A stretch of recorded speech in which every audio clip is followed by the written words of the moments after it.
ഈ വന്ദേമാതരം പറയുന്നത് പോലും തെറ്റാണെന്ന് കുട്ടികളെ പഠിപ്പിക്കാൻ ശ്രമിക്കും. ഇന്ന് വായനാ ദിനാണ്, നിങ്ങൾ കേട്ട് കാണും, ഇന്ന് വായനാ ദിനാണ്.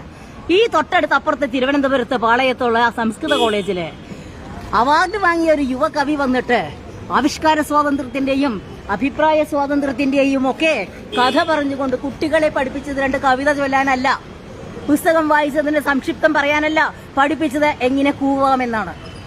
ഉറക്ക കൂവാനുള്ള സ്വാതന്ത്ര്യം കൊടുക്കുന്ന ഇവരാണോ? ഈ ഇടതുപക്ഷമാണോ? ഇടതുപക്ഷത്തിന്റെ പ്രതിനിധിയാണ്. ഈ ഇടതുപക്ഷമാണോ ഇവിടെ കുട്ടികളെ നേരെയാക്കുന്നത്? ആ കുട്ടികളുടെ മുന്നിൽ ഭാരതത്തിന്റെ ഐക്യം കാണിക്കുന്നത്, സ്നേഹം കാണിക്കുന്നതുമാണോ തെറ്റ്? അതാണോ ഒരു ഗവർണർ ചെയ്യുന്ന തെറ്റ്? ഇപ്പോഴിതാ ഡിവൈഎഫ്ഐക്കാരെ നിങ്ങൾ ഇവിടെ കണ്ടു കാണുന്ന ഇവിടെ മുഴുവൻ ബാരിക്കേഡ് വെച്ചിരിക്കുക. എന്തിനാ? ഗവർണറുടെ രാജ്ഭവൻ മാർച്ച് നടത്തുകയാണ് ഡിവൈഎഫ്ഐ. രാജ്ഭവൻ മാർച്ച് 4 ഡിവൈഎഫ്ഐക്കാർ വന്നിട്ട് ഉമ്മാക്കി കാണിച്ച് പേടിപ്പിച്ചാൽ അങ്ങനെ